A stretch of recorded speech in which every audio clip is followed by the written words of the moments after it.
Hi friends, ఎలా ఉన్నారు? Friends, మీకు ముందే చెప్పా ఇంతకుముందున్న సినిమా రివ్యూ వీడియోలో కానీ, అంతకుముందు వచ్చిన చిరంజీవి గారి ఇంకో వీడియోలో కానీ, చిరంజీవి గారిది ఒక ఫుల్ వీడియో చేయబోతున్నాను. దాన్ని మీరందరూ తప్పకుండా చూడండి అని చెప్పా. ఈ వీడియోలో చిరంజీవి గారి టోటల్ బయోగ్రఫీని చాలా అద్భుతంగా మీ అందరికీ చెప్పబోతున్నా. కాబట్టి ఫ్రెండ్స్, మళ్ళీ ఒకసారి నా సిన్సియర్ రిక్వెస్ట్, మన ఛానల్‌ని దయచేసి మీరందరూ సబ్స్క్రైబ్ చేసుకోండి. అలాగే మన మీకు మన ఛానల్‌లో నచ్చిన వీడియోస్‌ని లైక్ చేయండి. మీ మిత్రులకి షేర్ చేయండి. So, thank you. మీరందరూ చేస్తారని ఆశిస్తూ ఫ్రెండ్స్ విషయంకొద్దాం. కొనిదెల శివశంకర వరప్రసాద్ 1955 ఆగస్టు 22న మొగల్తూరులో జన్మించిన ఒక వ్యక్తి. అంజనాదేవి గారు చిరంజీవి గారి తల్లి. వెంకట్రావు గారు చిరంజీవి గారి నాన్న. వృత్తిరీత్యా తను ఒక పోలీస్ కానిస్టేబుల్. కాబట్టి అనేక ఊర్లకి తన ప్రయాణం, తనకు ట్రాన్స్‌ఫర్‌లు జరుగుతూ ఉండే క్రమంలో చిరంజీవి గారి బాల్యం అనేక గ్రామాల్లో నడిచింది. అనేక అంటే స్కూలింగు దాదాపు చానా ఊర్లలో స్కూలింగ్ చేశాడు. సో, చిరంజీవి గారికి ఇద్దరి తమ్ముళ్ళు, ఇద్దరు చెల్లెళ్ళు. తను మొట్టమొదటి సంతానం అంజనాదేవి గారికి. మరి ఇలాంటి చిరంజీవి గారు తన యొక్క కెరియర్‌లో మైలురాయి ఎక్కడ తిరిగింది అనంటే, చాలామంది ఫ్రెండ్స్ తల్లిదండ్రులు చూపించిన దారిలో నడుస్తారు. కొంతమంది మాత్రమే తమకంటూ ఒక కొత్త దారిని ఎన్నుకొని దాని దిశగా ప్రయాణం చేస్తారు. అలాంటి కొంతమందిలో చిరంజీవి గారు ఒకరు. తనకంటూ ఇష్టమైనటువంటి ఒక కెరియరు ఈ నటనా రంగం. ఈ రంగం కోసం తను ఎప్పుడైతే ఇంటర్మీడియేట్ చదివాడో, ఆ ఇంటర్మీడియేట్ తర్వాత 1976లో ఇంటర్మీడియేట్ అయిపోయిన తర్వాత మద్రాస్ వెళ్ళి, మద్రాస్ ఫిల్మ్ ఇన్‌స్టిట్యూట్‌లో జాయిన్ అయ్యి, ఫిల్మ్ ఇన్‌స్టిట్యూట్‌లో తన యొక్క విద్యార్థిగా యాక్టింగ్‌ని నేర్చుకోవడం మొదలుపెట్టాడు.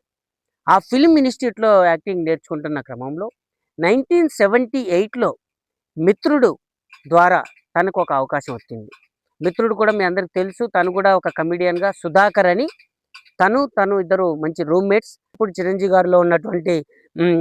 స్కిల్స్ చూసి, చిరంజీవి గారి టాలెంట్ చూసి, చిరంజీవి గారి వేష, భాష ఒక ఇయన్నీ కూడా చూసి బాగున్నాడు అని చెప్పేసని తనని ఆ సినిమాలోకి తీసుకున్నారు. అదే 'పునాది రాళ్ళు.' ఆ సినిమాతో చిరంజీవి గారి సినిమా రంగ ప్రవేశం అనేది 1978లో ప్రారంభమైంది. కానీ ముందుగా రిలీజ్ అయిన సినిమా 'పునాది రాళ్ళు' కాదు. 'పునాది రాళ్ళ' కన్నా ముందే 'ప్రాణం ఖరీదు' అనే సినిమా రిలీజ్ అయింది. ప్రేక్షకుల ముందుకి స్క్రీన్ మీద వచ్చింది. అంటే ఈలోపు రెండో సినిమాకి అటెండ్ చేశారు. అలాగే 78లో ప్రారంభించిన తన కెరియరు ఒక సంవత్సరం తిరిగేసరికి 1979లో చిరంజీవి గారు ఒక్క సంవత్సరంలోనే 8 సినిమాలు చేశారు. అదే 1980లో 79లో 8 చేస్తే 80 రెండో సంవత్సరంకే ఒకే సంవత్సరంలో 14 సినిమాలు చేశారు చిరంజీవి గారు. అన్ని అవకాశాలొచ్చాయి చిరంజీవి గారికి. అంత బిజీ అయిపోయారు చిరంజీవి గారంటే అర్థం చేసుకోండి. నెలకొక సినిమా చొప్పున. అట్లా చేసినా 12 కానీ ఆ సంవత్సరం దాదాపు 14 సినిమాల్లో చిరంజీవి గారు నటించారు. మరి 80లో అదే అంత బిజీ షెడ్యూల్‌లో అప్పుడప్పుడే కెరియరు నిర్మించుకుంటున్న 2 సంవత్సరాలే సినిమా ఇండస్ట్రీ‌కొచ్చి, అయినా అప్పటికప్పుడే చిరంజీవి గారికి పెళ్లి ప్రతిపాదన తీసుకురావడం, పెళ్లి చేయడం, సురేఖ గారితో వివాహం కూడా 1980లోనే జరిగింది. ఆ పెళ్లి హడావుడి కూడా ఎంత క్లంజీ టైమింగ్స్‌లో అంటే, ఒక అలా పెళ్ళికొచ్చి ఇలా చుట్టం చూపులో వచ్చిపోయినట్టుగా జరిగింది చిరంజీవి గారి పెళ్లి. అంటే అతను తన యొక్క వృత్తి ధర్మం, ప్రొఫెషనల్ ఎథిక్స్ ఎంత చూయించాడో మీరు అర్థం చేసుకోవాలి. సో, అంతటి ప్రొఫెషన్ మీద అంతటి శ్రద్ధ పెట్టి చేశాడు. ఒకే ఒక తన ప్రొఫెషన్‌లో, తన కెరియర్‌లో ఇందాకనే మనం అనుకున్నాం. 156 సినిమాలు తీశారని. కానీ 156 సినిమాలు తీయడానికి చిరంజీవి గారికి 48 ఏళ్ల సమయం పడితే, ఈ 156లో ఒక 100 సినిమాలు మాత్రం ఈ 10 సంవత్సరాలలోనే తీశాడు. మీకిప్పుడు ఈ పోస్టర్ ఏస్తున్నాం చూడండి. ఈ విషయం అంటే ఎంత ఒక 10 ఏళ్ల యొక్క శ్రమ, కృషి చిరంజీవి గారిది ఎంత గట్టిగా, ఎంత తపన, ఎంత తాపత్రయంతో చేశాడో మీరు అర్థం చేసుకోవాలి. ఈ 10 ఏళ్ల ఈ కృషి చిరంజీవి గారిని తరతరాలు గూడా మర్చిపోలేని విధంగా తెలుగు అనే ఒక ప్రపంచం, తెలుగు ప్రజలు నిలిచి ఉన్నన్ని రోజులు, తెలుగు ప్రజలు ఉన్న ప్రతి ప్రపంచంలో ఏ దేశంలో ఉన్నా, ఆ దేశంలో చిరంజీవి గారంటే తెలవని వాళ్ళు లేరు అనేంతటి స్థాయికి తీసుకెళ్ళడానికి ఈ 10 సంవత్సరాల శ్రమ ఉపయోగపడింది అని చెప్పొచ్చు. కాబట్టి ఫ్రెండ్స్, ఒక 10 ఏళ్ల నిర్విరామ కృషి చిరంజీవి గారిని ఎంత స్థాయికి తీసుకుపోయిందో మనం అందరం అర్థం చేసుకోవాలి. చాలామంది ఇయాల మొదలుపెట్టి రేపు బంద్ చేస్తాం. రేపు మొదలుపెట్టి కొద్దిగా 4 మంచి ఇది కనపడగానే మనం అన్నీ ఎక్కేసి ఆహ్, నెత్తికెక్కేసి మనం లెక్క చేయని పరిస్థితొస్తుంది. కానీ ఎంత ఎదిగినా ఒదిగి ఉండడం అనేది చిరంజీవి గారిని చూసి ప్రపంచం అంతా నేర్చుకోవాల్సిన అవసరం ఉందని చెప్పడంలో అతిశయోక్తి లేదు. సో, ఇలా కెరియర్ ప్రారంభమైనటువంటి చిరంజీవి గారిది 83లో వచ్చిన 'కోదండరామిరెడ్డి' గారి సినిమా 'ఖైదీ' అసలు ఒక స్టార్‌డమ్. 'ఖైదీ' సినిమాతో చిరంజీవి గారనే వ్యక్తి ఒక పెద్ద స్టార్‌గా వెలిగిపోయారు అని చెప్పవచ్చు. అది 1983లో వచ్చింది. అలాగే 1990లో 'జగదేక వీరుడు అతిలోక సుందరి' అనే సినిమా. సో, శ్రీదేవి గారు అండ్ చిరంజీవి గారు. అసలు చిరంజీవి గారు ఒక పల్లెటూరు అబ్బాయిలా అదే సినిమాలో శ్రీదేవి గారు ఒక దేవకన్యలాగా. అసలు తెలుగు ప్రజల గుండెల్లో ఒక దేవతలాగా తను కూడా ముద్రేసుకున్నటువంటిది ఆ సినిమాలో చిరంజీవి గారికి గూడా అత్యంత పేరు ప్రఖ్యాతులు తీసుకొచ్చి పెట్టాయి. సో, అది 1990లో జరిగింది. 1992లో 'ఘరానా మొగుడు' అనే ఒక సినిమా, చిరంజీవి గారి సినిమా 10,00,00,000 కలెక్షన్ చేసి తెలుగు సినిమా ఇండస్ట్రీలోనే అత్యధికంగా ఆ రోజుకి 10,00,00,000 కలెక్ట్ చేసిన ఏ సినిమా లేదు.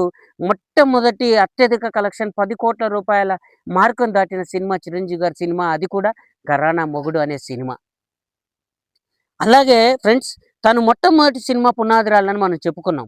ఆ 'పునాది రాళ్ళు' సినిమాకు గాను చిరంజీవి గారు తీసుకున్న పారితోషికం 1,116. రూ. 1,000 రూ. 1,116 పారితోషికం. 1,116 పారితోషికంతో మొదటి సినిమా చేస్తే, అలాగే ఫ్రెండ్స్ 1992లో చిరంజీవి గారు 'ఆపత్ బాంధవుడు' అనే ఒక సినిమా తీశాడు. అసలు చానా అద్భుతమైన సినిమా అది. ఆ సినిమాలో చిరంజీవి గారు అసలు చాలా ఎక్స్‌ట్రార్డినరీ. సో, అంతటి నటన ఇది చూపిచ్చాడు చిరంజీవి గారు. సో, చాలా బావుంటది. నాకు చాలా బాగా నచ్చిన సినిమా.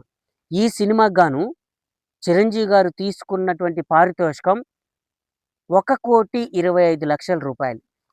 తెలుగు సినిమా ఇండస్ట్రీలోనే కాదు, ఇండియన్ సినిమా హిస్టరీలో రూ. 1,25,00,000 అత్యధిక పారితోషికం తీసుకున్న మొట్టమొదటి హీరో చిరంజీవి గారు. ఇండియన్ చరిత్రలోనే మొట్టమొదటిసారి రూ. 1,25,00,000 పారితోషికం తీసుకున్నటువంటి వ్యక్తి చిరంజీవి గారు. 1,116లతో కెరియర్ ప్రారంభించినటువంటి వ్యక్తి 1978లో మొదలుపెడితే 1992లో తీసినటువంటి 'ఆపద్ బాంధవుడు' సినిమాకి చిరంజీవి గారు తీసుకున్నటువంటి పారితోషికం రూ. 1,25,00,000. అంటే అర్థం చేసుకోండి చిరంజీవి గారు ఎంతటి స్థాయికి ఎదిగిపోయారో అప్పటికే. సో, ది గ్రేట్ అనిపించుకున్నారు తెలుగు ఇండస్ట్రీలోనే. సో, ఆ తర్వాత 2002లో వచ్చిన 'ఇంద్ర' సినిమా గాని, ఆ తర్వాత 2003లో వచ్చిన 'ఠాగూర్' సినిమా గాని అసలిగ చెప్పాల్సిన అవసరమే లేదు. 'ఇంద్రసేనారెడ్డి', 'ఠాగూర్', అసలు 'ఠాగూర్' అనే సినిమా ఏసీఎఫ్ అసలు ఒక విద్యార్థుల్లో ఒక యూనిటీని తీసుకురావడం, సమాజంలో ఒక మంచి రావాలని చూడడం, అన్నీ కూడా అసలు ఎక్స్‌ట్రార్డినరీ. అంటే చిరంజీవి గారిని మరో కోణంలో, ఒక సామాజిక కోణంలో అవి 2 చూపించడంలో చాలా అంటే చాలా గొప్పగా కనిపించినాయి. సో, అలా చిరంజీవి గారి కెరియర్‌లో ఉన్న క్రమంలో 2006లో డాక్టర్ అబ్దుల్ కలాం గారి చేతుల మీదుగా పద్మభూషణ్ అవార్డ్, కేంద్ర ప్రభుత్వంచే పద్మభూషణ్ అవార్డుని చిరంజీవి గారు 2006లో అందుకున్నారు. అదే 2006లో ఆంధ్ర యూనివర్సిటీ నుంచి డాక్టరేట్‌గా గూడా డాక్టరేట్ పురస్కారాన్ని గూడా పొందారు. సో, ఫ్రెండ్స్, అలాగే 2008 నుండి 16 వరకు ఒక రకంగా చెప్పాలంటే సినిమా ఇండస్ట్రీకి కొద్దిగా దూరంగా ఉన్నారు చిరంజీవి గారు. సో, 'ఠాగూర్' సినిమా తర్వాత రాజకీయాల్లోకొచ్చే ఆలోచన ఉందని చెప్పి చానా చర్చలొచ్చిన సందర్భంలో 2008 నుంచి 2016 వరకు దాదాపు చిరంజీవి గారు సినిమా ఇండస్ట్రీకి దూరంగా ఉన్నారు.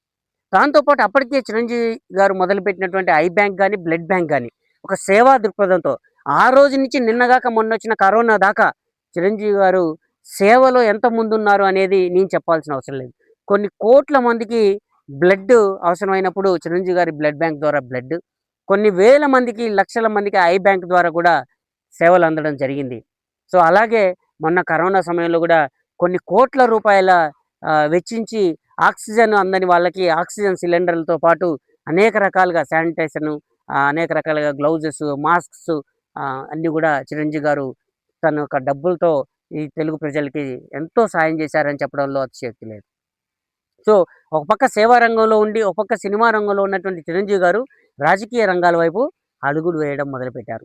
అలాంటిది పొలిటికల్ ఎంట్రీ 2008లో ఆగస్టు 26న ది గ్రేట్ మదర్ తెరిసా. సేవ అంటే గుర్తొచ్చే పేరు మదర్ తెరిసా.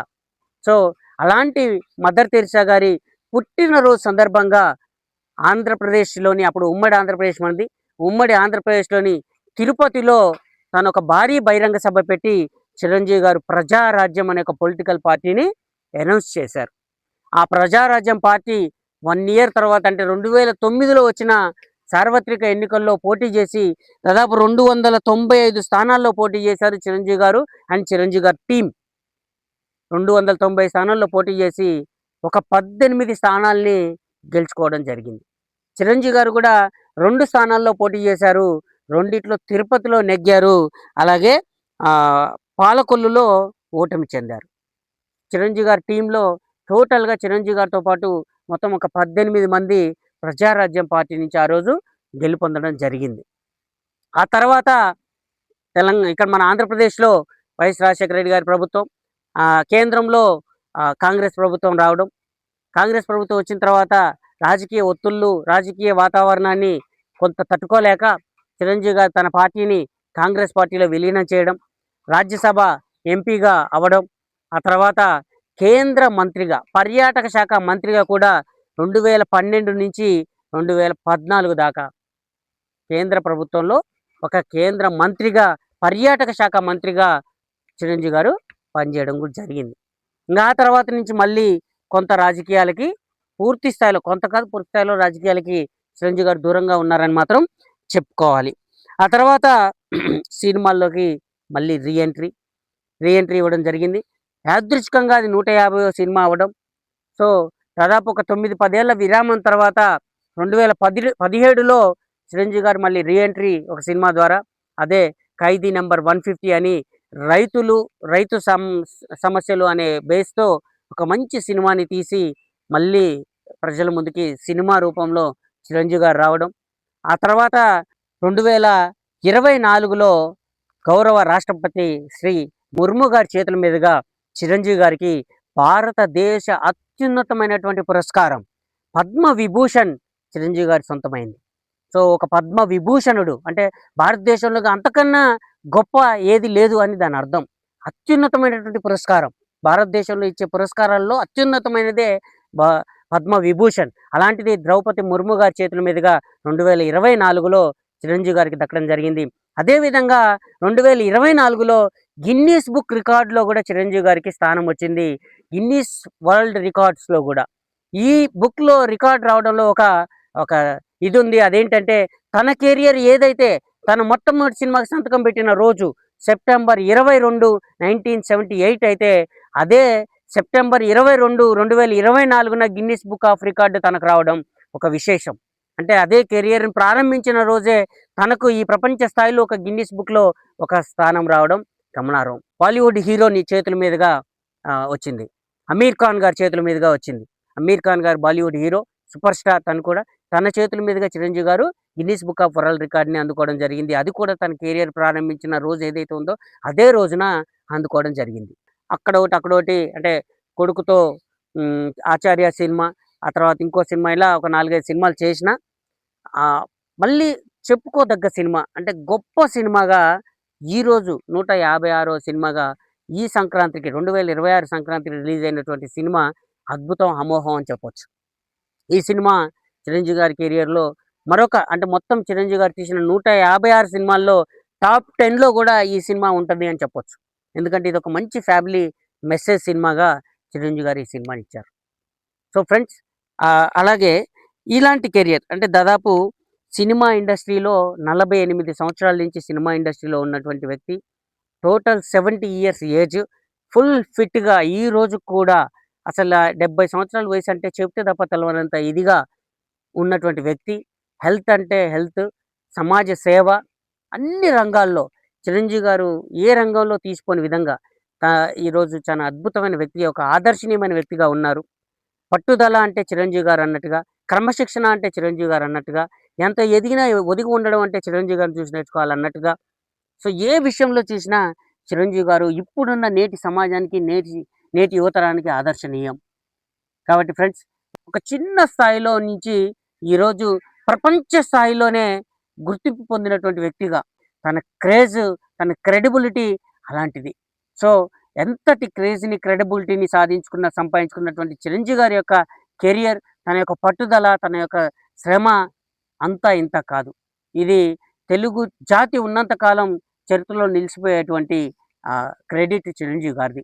కాబట్టి ఫ్రెండ్స్, నేటి యువతరం చిరంజీవి గారిలో ఉన్నటువంటి పగ, ఆహ్, కసి ఇదంతా గూడా మనం గూడా పుణికి పుచ్చుకొని చిరంజీవి గారిలాగా ఒక 10 ఏళ్ళు నిరంతర శ్రమ, ఒక 10 ఏళ్ళు ఒక పని మీద మన సత్తా ఏంటో, మన టాలెంట్ ఏంటో చూపిస్తే అంత జేయలేకపోయినా చిరంజీవి గారు 10 ఏళ్ళు జేసిండు. కానీ ఇప్పుడున్న పరిస్థితుల్లో కనీసం ఒక 5 ఏళ్ళైనా మీరంటూ ఒక నమ్ముకున్న ఒక వేదిక మీద, మీకు ప్యాషన్ ఉన్న ఒక వేదిక మీద ఒక 5 ఏళ్ళు నిరంతర శ్రమ, గట్టి శ్రమ చేసి గనక మీరు నిలబడితే మిమ్మల్ని వెనక్కి తిరిగి చూడకుండా మీ ఫ్యామిలీకే కాదు, మీ ఊరికే కాదు, మీ జిల్లాకే కాదు, మీ రాష్ట్రానికే కాదు, ఈ దేశంలోనే మీకంటూ ఒక గుర్తింపుని తెచ్చుకోవచ్చు అని తెలియజేస్తూ thank you very much. Chiranjeevi గారి విషయాలు ఏమైనా మిస్ అయ్యుంటే క్షమించండి. ఆల్మోస్ట్ అంటే తన బాల్యం కొంత పక్కకు పెట్టి కెరియర్ మీదనే ప్రధానంగా మేము దృష్టి పెట్టి తన యొక్క కెరియర్‌ని మీ అందరికి చెప్పడం జరిగింది. సో, చిరంజీవి గారి కెరియర్ అత్యంత అద్భుతమైన కెరియర్. అలాగే మనం కూడా మన కెరియర్‌ని అద్భుతంగా నిర్మించుకోవాలి. చిరంజీవి గారు ఆదర్శంగా తీసుకోవాలి మనందరం. మనమే కాదు, చిరంజీవి గారిని ప్రతి ఒక్క యువకుడు ఆదర్శంగా తీసుకోవాలి అని తెలియజేస్తూ thank you very much my dear friends.